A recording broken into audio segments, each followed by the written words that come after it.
Dans les séances de critique photo ou dans les séances de coaching, quand je dois analyser tes photos, il y a une chose qui revient très souvent, c'est des soucis dans ton arrière-plan et c'est super important de soigner ces arrière-plans en photographie. Je te donne mes astuces tout de suite, c'est parti.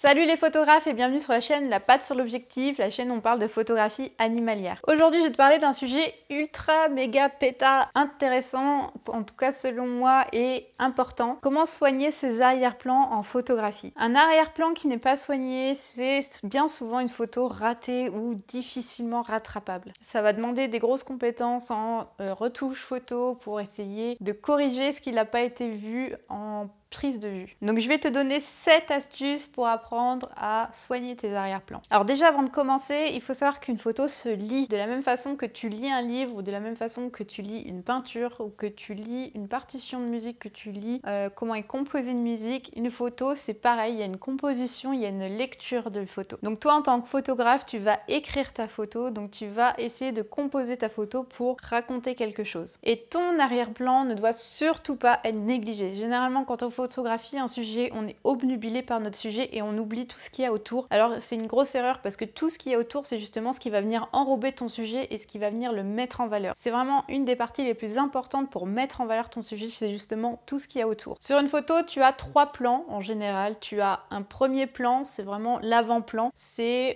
tout ce qui est le plus proche de toi. Des fois, ça peut même être un peu flouté. Ensuite, tu as le second plan, c'est généralement là où tu vas placer ton sujet. Et enfin, tu as l'arrière-plan, c'est ce dont on va parler aujourd'hui. Il faut qu'il serve ton sujet et qu'il l'enrobe joliment. Mon astuce numéro 1, c'est la solution de facilité et je pense que je t'apprends rien en te le disant, mais je le dis quand même, c'est d'utiliser le flou. Donc, c'est quelque chose de facile, c'est-à-dire que tu vas régler ton appareil photo de façon à voir ce qu'on appelle un bokeh. C'est très utilisé en portrait parce que ça va venir détacher le sujet du fond et ça va venir un peu uniformiser le fond. C'est beaucoup plus facile parce que tu n'as pas besoin de réfléchir à comment te positionner si ton fond est flou. Tu as juste à la limite à vérifier tes luminosités, un petit peu tes couleurs pour que ça fasse joli. Mais tu vas avoir une sorte de bouillie de pixels au fond. Tu n'auras pas grand chose à vérifier dans ce cas-là. Si tu ne sais pas faire un joli flou d'arrière-plan, je te renvoie à ma vidéo par là ou par là, je sais plus, où je t'explique 4 astuces pour avoir un joli flou d'arrière-plan. Ma deuxième astuce, ça va être de compresser l'arrière-plan. La compression de l'arrière-plan, ça va être d'utiliser ce qu'on appelle un téléobjectif. Donc pour rappel, les téléobjectifs, c'est des objectifs très longs, donc généralement au-dessus de 85 mm.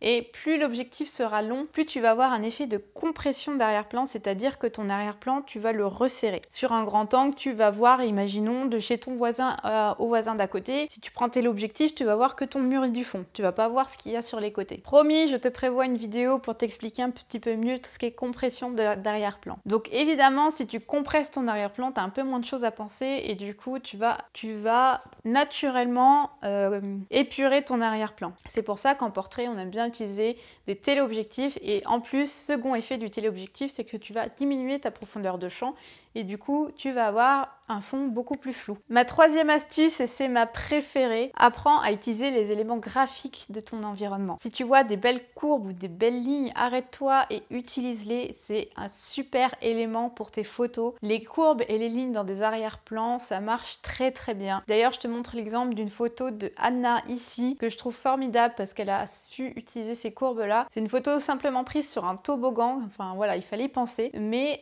c'est le genre de photo qui marche très bien et ces courbes soulignent le sujet. Donc surtout si tu as des lignes ou des courbes, utilise-les pour que ça amène le regard vers ton sujet. Évite d'utiliser des lignes qui vont couper ton sujet. Si tu as des lignes qui passent derrière et qui coupent derrière la tête ou derrière le corps de ton sujet, ça va pas être esthétique. Par exemple, si je me mets là, cette ligne ici au-dessus de ma tête, elle est pas terrible, tu vois. Elle vient me couper, c'est perturbant pour notre cerveau, il aime pas trop ça. Donc les lignes, utilise-les pour qu'elles amènent vers ton sujet, qu'elles guident vers ton sujet, mais il faut pas qu'elles soient trop marquées, qu'elles passent derrière. Ma cinquième astuce, et j'aurais presque dû commencer par celle-là d'ailleurs, c'est d'épurer l'espace. Si tu es dans un endroit un peu bordélique où il y a plein de trucs derrière, si tu peux les bouger, bouge-les. Il faut qu'il y ait le moins de distractions possible, ou alors s'il y en a, il faut qu'elles servent ton sujet et qu'elles amènent une ligne directrice finalement, soit qu'elles amènent le regard du spectateur vers ton sujet, soit elles donnent des indications sur ce que tu veux dire dans ta photo. Mais si c'est du bordel qui n'amène rien à ta photo, que ça ne met pas en avant ton sujet et que ça n'amène pas non plus du sens à ta photo, ça n'a rien à faire là. Ma 6e astuce, ça va être d'amener du contraste grâce à ton arrière-plan.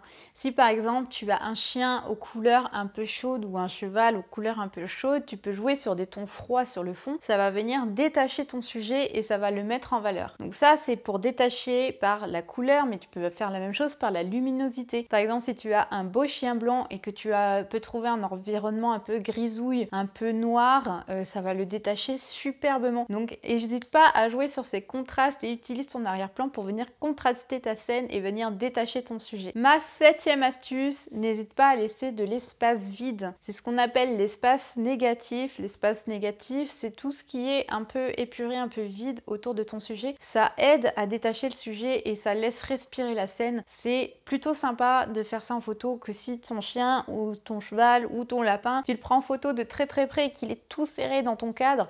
Il y a ce sentiment un peu claustro qui est pas terrible. Donc mon conseil, laisse respirer ta photo, prends un peu de recul et joue avec ces espaces vides parce que ça peut rendre de superbes photos. Voilà, c'était déjà tout pour aujourd'hui. J'espère que cette vidéo t'a plu et qu'elle te donne des pistes pour vraiment faire des meilleures photos et penser surtout à réfléchir à tes arrière-plans. Ça a été longtemps mon point faible, maintenant je sais que je fais beaucoup plus attention à ça. C'est vraiment ce qui peut tuer tes photos, même si tu as une superbe mise au point, même si tu as une superbe attitude de l'animal, même si tu as des superbes couleurs, si ton arrière-plan il est brouillon, ta photo elle fera pas de waouh. Donc si tu veux faire des photos waouh, il faut vraiment que tu bosses tes arrière-plans. C'est au moins aussi important que ton sujet, voire même plus, parce que t'as beau avoir un superbe sujet, si ton arrière-plan il fonctionne pas, ta photo fonctionnera pas. Si cette vidéo t'a plu et si tu n'es toujours pas abonné, surtout pense à t'abonner. Je fais des vidéos toutes les semaines sur la photographie animalière, chat, chien, chevaux. Je te mets aussi le lien de mon blog en description. Tu as des dizaines et des dizaines d'articles sur la photographie. Tu peux y apprendre plein de choses. Tu as même un petit livre gratuit d'une 40aine de pages pour t'aider à t'améliorer dans tes photos. Et sinon, on se dit à la prochaine. D'ici là, porte-toi bien, fais plein de photos et ciao!